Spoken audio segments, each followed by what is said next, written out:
These scars we have make us who we are.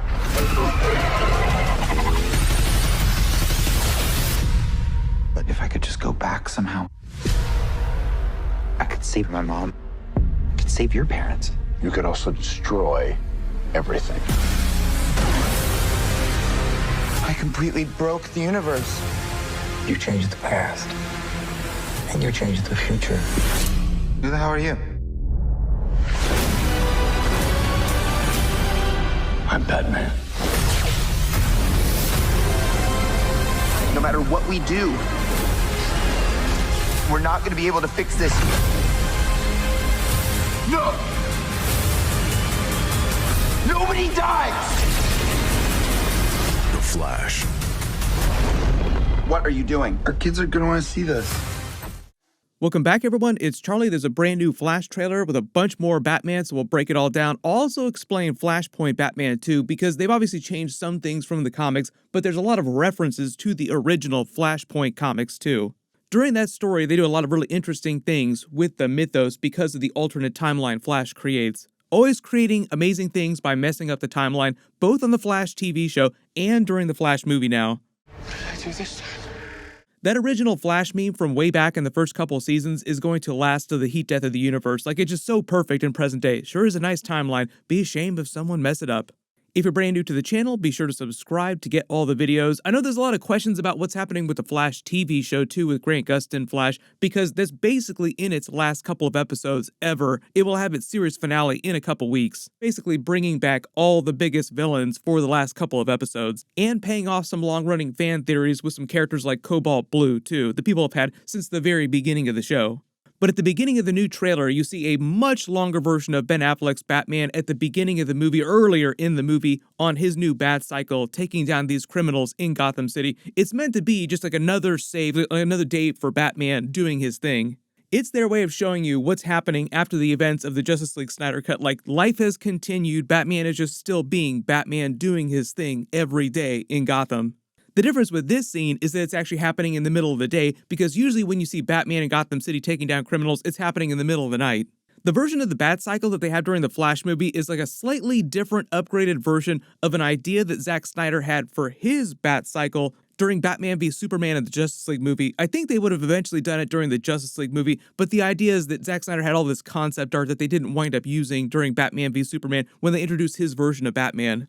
He had some pretty cool technology during Batman v Superman, but it was really during Justice League when he was going to ramp that way up, like the new version of the Batcopter here, which is basically a jet. It was going to be the same thing with his Batcycle, so the version in the movie here has that double wheel in front and the wheel on back, but the version that Zack Snyder was going to go with was actually based on that same jet technology, so there were no wheels. It just hovered in the air, basically. You can let me know which version you think is cooler, like the jet version of the Batcycle or the more traditional looking one that they used in the actual movie. He's having a conversation with the Flash about the whole concept of Flashpoint, where he's trying to tell him that the Flash's parents died and Thomas and Martha Wayne, like his own Batman's parents, died. In the trauma of what happened forged them into what they are today. It helped make them better. Even though the fact that their parents died is a terrible thing. While they're cutting scenes of Flash in his Flash costume back in his childhood room. This is after Flashpoint happens, obviously, after he goes back in time and goes back into the younger Barry Allen's room. It seems like there are a couple different parts of the movie they edit together where the Flash is coming up with the idea to go back in time. Like, if I could just go back in time, I could fix everything. I could save my parents. I could save your parents, as he's talking to Batman in a completely different scene. In Ben Affleck's Batman's trying to tell him, hell no, don't do that. You could destroy everything, because Batman's older, wiser, and even though it might not completely seem like it, Batman and the Flash actually have a long history of working together because they're both basically crime scene detectives. Like, Batman is the world's greatest detective, and the Flash is a forensic investigator working with the Central City Police Department, so they both kind of do similar things. They actually explored this during the comic, during the Button crossover, where they're actually meeting and talking about detective work together, trying to figure out what's going on with the Watchmen button. So Batman is meant to be very intelligent. In fact, he is the person who created the Flash's ring from the comics that's based on the way that it works in the comics. Obviously, slightly different origin story, made from nanotech in present day as opposed to nanotech from the future. But this Ben Affleck Batman is smart enough to know how to design that. So he also has a rudimentary understanding of quantum physics and how time works, like what happens when you actually try to change the timeline. The short answer is that nothing good winds up happening. And this is where we get to the idea of Flashpoint Batman, because they're doing a couple different things with the concept during the movie. In the original story, Flashpoint Batman essentially winds up being Thomas Wayne. Bruce is dead. I watched him die. My God, he's the one who died that night in the alley. Bruce died, and you lived. You're his father. You're Thomas Wayne. Because in the trailer, when he's talking about saving Batman's parents, like, I could save your parents in Crime Alley from dying, he actually does kind of wind up doing that during the original Flashpoint, but not intentionally. When he does wind up changing the timeline, it also affects Batman's origin story, and in that version of events, in Crime Alley, he winds up being the one who gets killed by Joe Chill, and Thomas and Martha Wayne wind up surviving. And just like the event traumatized Batman and drove him to become the Batman character in the future, the Cape and Cowl, a version that happens to Thomas and Martha Wayne, but it's a much darker version. Thomas Wayne's Flashpoint Batman uses guns all the time, kills villains all the time, and is way more hardcore, way darker. There's been a bunch of concept art of Jeffrey Dean Morgan, obviously because he is the Thomas Wayne of Ben Affleck's Batman universe. Lauren Cohan played his mother Martha Wayne during Batman v Superman.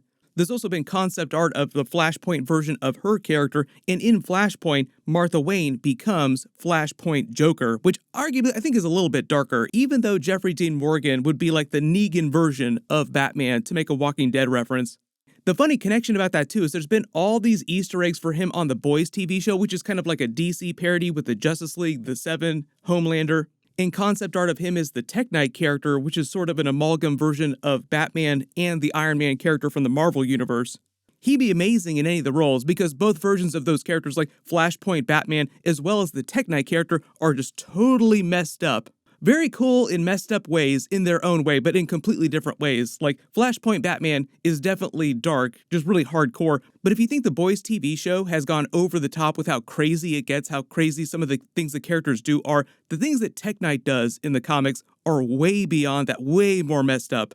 Within the context of this movie, they're basically giving all that Jeffrey Dean Morgan, Thomas Wayne, Flashpoint Batman story to Michael Keaton's Batman. Michael Keaton is basically the Flashpoint Batman, but obviously a completely different twist on the character because it's the normal version of his Batman just later in his timeline, like he's a much older version of his character from the original Batman 1989 and Batman Returns movies, as opposed to this version of the Flash saving Batman's parents or any version of Batman's parents. But this is one of the ideas why Flashpoint fundamentally is a big Batman story for different versions of Batman, because both the Flash and Batman lost their parents in tragic accidents. So the idea is they both have a lot in common. Also, fundamentally, they're both detectives, so to speak. So there's just a lot of things in common between the characters, which is why it's weird that you don't see them working together more in the movies.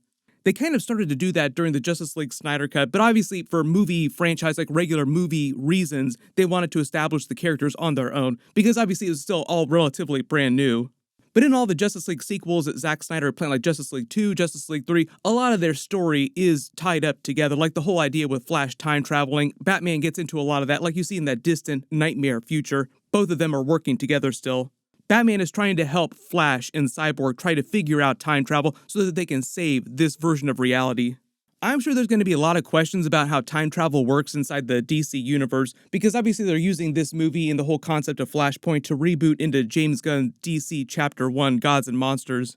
This was a big thing when Avengers Endgame came out and they had the big time travel heist, because the Marvel people had their own explanation for how time travel worked, how timelines worked, and now that's like a whole big thing with the multiverse, all the different timelines in the variants of Kang. The interesting thing they've done in the DC universe with the Flash movie is they've actually drawn things a little bit closer by changing the original Flashpoint story. They've changed their explanation for how time travel works, and it's actually a little bit closer to the way that Marvel explains time travel now. Whereas in the original Flashpoint comic book, the explanation for time travel was much simpler. But the Flash movie is actually going with more of a Marvel explanation, where the Flash causes Flashpoint, but what he's doing is he causes a version of hypertime, which is a DC concept, where a bunch of different timelines, a bunch of different possibilities start overlapping with each other. All of reality kind of starts to blend together and get completely messed up. So the whole idea is that he could theoretically destroy everything in the multiverse if he continues to make it worse. And it sounds like that's part of his fight with the dark version of Flash during the movie, which is like the younger version of himself who goes off the rails. Like you see them yelling at each other, nobody dies, with the younger version of himself just completely unwilling to accept the idea that his mother does have to die. There will be some Henry Cavill Superman scenes during this, so he's not completely out of the movie, but all the scenes you see with this version of Supergirl are basically a version of Flashpoint Superman. They're just giving the story to Supergirl instead. Their story plays out pretty much the same way, like he winds up being a much stabbier version of Superman because the military kept him captive underground for so long.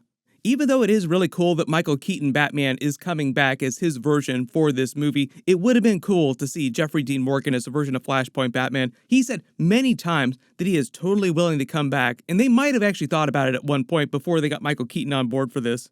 Let me know in the comments if they do wind up doing Jeffrey Dean Morgan as a version of Flashpoint Batman at some point in the future. How do you want them to do the character? Because they did say that they might wind up doing the Flash, like a Flash sequel movie, just depending on what happens with this movie. Even James Gunn was asked at the Guardians of the Galaxy premiere, what's going to happen with the future of the Flash franchise? And he's like, well, we're just kind of waiting and seeing what happens. Ben Affleck actually joked recently on a podcast about how he felt like this version of Batman that he did in this movie was the best version ever, and how it actually made him want to come back a little bit. Like, I know I said I was out and I wasn't doing any more Batman, but I was so perfect in this movie, I kind of want to come back a little bit, maybe. You can click here to listen to him talk about that. It's actually pretty funny. I don't think that he'll actually come back that much, but I think the idea is that never say never, the door's always open. And click here for my Guardians of the Galaxy 3 post-credit scene video and full breakdown and Easter eggs for the entire movie. Thank you so much for watching. Everyone stay safe, and I'll see you guys in the next one.